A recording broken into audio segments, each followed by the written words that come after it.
టాలీవుడ్ నుంచి బాలీవుడ్కి వెళ్ళి బాలీవుడ్ నుంచి ఇంకా నెక్స్ట్ లెవెల్ కెరియర్లో బిజీ అయిన స్టార్స్ మనం గనక ఆలోచించుకుంటే శ్రీదేవి, జయప్రద ఇలా ఉన్నారు. ఇప్పుడు సీనియర్స్ నడిచిన దారిలోనే నడుస్తూ తాప్సీ కూడా one of the super stars of Indian film industry Shahrukh Khan సరసన జతకట్టింది. చూడాలి ఢమ్కీ రిలీజ్ తర్వాత నిజంగా తాప్సీ పన్ను కెరియర్ ఒక యూటర్న్ తీసుకుంటుందా, బ్లాక్ బస్టర్ రేంజ్ లో ముందుకెళ్తుందా అని. ఒకప్పుడు Taapsee Tollywood top heroine. Delhi నుంచి హైదరాబాద్ వచ్చి జుమ్మంది నాదం సినిమాలో నటించి తెరకు పరిచయం అయింది.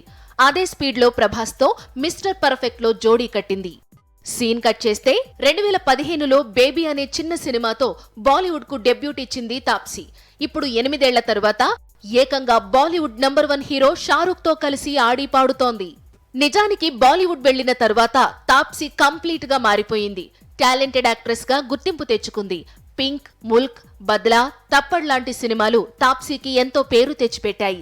లేడీ సూపర్ స్టార్ ను చేశాయి.